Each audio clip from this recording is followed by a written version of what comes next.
ஈரானிய படைகள் அமெரிக்காவுடைய F-15E ஸ்ட்ரைக் ஈகிள், அதே போல இன்னொரு போர் விமானம் A-10 வார்தாக், இந்த இரண்டு முக்கியமான போர் விமானங்களை சுட்டு வீழ்த்தி இருக்கிறார்கள்.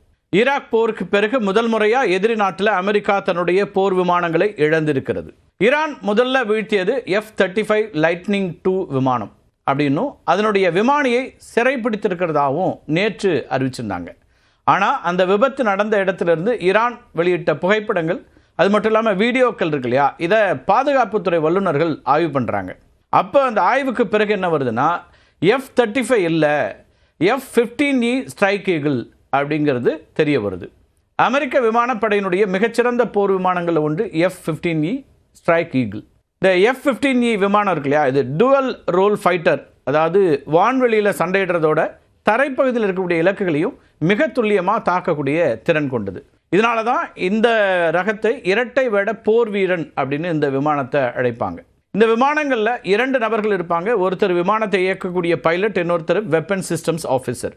இந்த விமானங்கள் ஒலியின் வேகத்தை விட, சவுண்ட் இருக்கு இல்லையா, சவுண்டோட வேகத்தை விட 2000 மடங்கு வேகத்தில் செல்லக்கூடியது. அதாவது மணிக்கு சுமார் 3800 கிலோமீட்டர் வேகத்தில் பயணிக்கக்கூடியது, பறந்து செல்ல தாக்கக்கூடியது.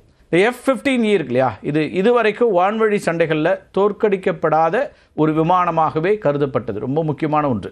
ஆனால் தற்போதைய ஈரான் அமெரிக்க மோதலில் இந்த விமானம் வீழ்த்தப்பட்டிருப்பது அப்படிங்கிறது அதனுடைய வெல்ல முடியாத பிம்பம்னு ஒன்று இருந்தது இல்லையா, அந்த பிம்பத்தை தவிடுபடியாக்கியிருக்கு அப்படின்னே சொல்லலாம். ஈரான் சுட்டு வீழ்த்திய இன்னொரு விமானம் A-10 வார்தாக்.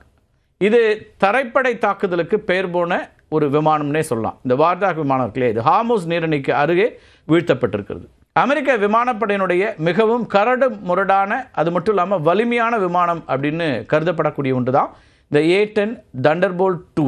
அதனுடைய தோற்றத்திற்காகவே வார்தாக் அப்படின்னு அழைக்கப்படுது. அதாவது ஆப்பிரிக்க காட்டுப்பன்றி அப்படிங்கிறது அதனோட பொருள். இந்த விமானம் மற்ற போர் விமானங்களை போல வான்வெளியில் சண்டையிட உருவாக்கப்பட்டதில்லை. தரையில் இருக்கக்கூடிய டேங்க்ஸ், அதே போல் கவச வாகனங்கள், எதிரி படைகளை தாக்குவதற்காகவே பிரத்யேகமாக வடிவமைக்கப்பட்டுச்சு. இந்த விமானத்தினுடைய இதயமே அதனுடைய மூக்கு பகுதியில் அமைந்திருக்கக்கூடிய பிரம்மாண்டமான துப்பாக்கி தான். இது ஒரு நிமிடத்திற்கு சுமார் 4000 குண்டுகளை சுடக்கூடிய திறன் கொண்டது. இந்த குண்டுகள் பெரிய டேங்க்ஸ் இருக்கும் இல்லையா, அப்படி இருக்கக்கூடிய டேங்க்ஸை கூட தொலைச்சி சென்று ஒரு தாக்கக்கூடிய வலிமை கொண்டது.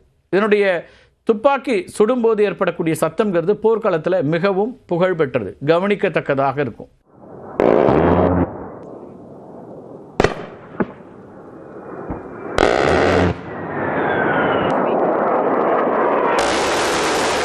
இவ்வளவு வலிமையான ஒரு பறக்கும் டேங்கனை ஈரான் வீழ்த்தியிருக்குது அப்படிங்கிறது தான் இராணுவ ரீதியாக பெரும் அதிர்ச்சியை ஏற்படுத்தியிருக்கிறது அமெரிக்காவுக்கு. ஈராக் போருக்கு பிறகு அமெரிக்காவுடைய நவீன போர் விமானங்கள் எதிரி நாட்டு படைகளால் சுட்டு வீழ்த்தப்படுவதுங்கிறது ரொம்ப ரொம்ப அரிதான ஒன்றாகவே இருந்தது. நம்ம முன்னாடியே சொல்லியிருக்கிறோம். 2003 ஏப்ரல் மாதத்தில் பாக்தாத் நகரத்துக்கு மேலே ஈராக் இராணுவத்தினால ஒரு A-10 தண்டர்போல்ட் சுட்டு வீழ்த்தப்பட்டுச்சு. அதுக்கு பிறகு சுமார் 20 ஆண்டுகளுக்கு மேலாக உலகின் எந்த ஒரு எதிரி நாட்டு இராணுவமும் வான்வழி தாக்குதலில் அமெரிக்க போர் விமானத்தை வெற்றிகரமாக சுற்று வீழ்த்தியதா அதிகாரப்பூர்வ தகவல்கள் இல்லை. பட்ட காலிலேயே படம் கெட்டக்கூடியே கெடுன்னு சொல்லுவாங்களே, அது மாதிரி சுட்டு வீழ்த்தப்பட்டிருக்கக்கூடிய F-15E ஸ்ட்ரைக் ஈகிள் விமானத்தினுடைய விமானியை மீட்கிறதுக்கு சென்ற 2 பிளாக் ஹாக் ஹெலிகாப்டர்ஸ், இதையும் ஈரான் சுட்டு வீழ்த்தியிருக்கிறது. காணாமல் போன வீரரை கண்டுபிடிக்கிறது தருபவர்களுக்கு சுமார் $60,000 பரிசு வழங்கப்படும்னு ஈரான் அரசாங்கம் ஒரு பக்கம் அறிவிச்சிருக்கு.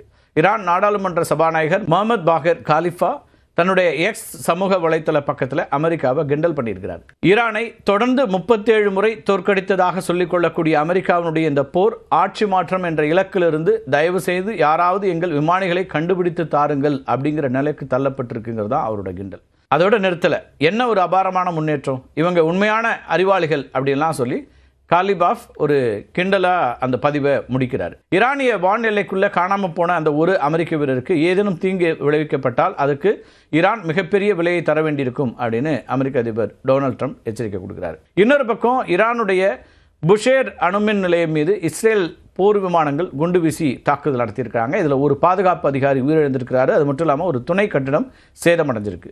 அணுமின் நிலையத்தினுடைய முக்கியமான பகுதிக்கு சேதம் இல்லை அப்படின்னும் கதிர்வீச்சு பாதிப்பு ஏதும் இல்லை அப்படின்னும் சர்வதேச அணுசக்தி முகமை உறுதிப்படுத்தியிருக்கிறாங்க.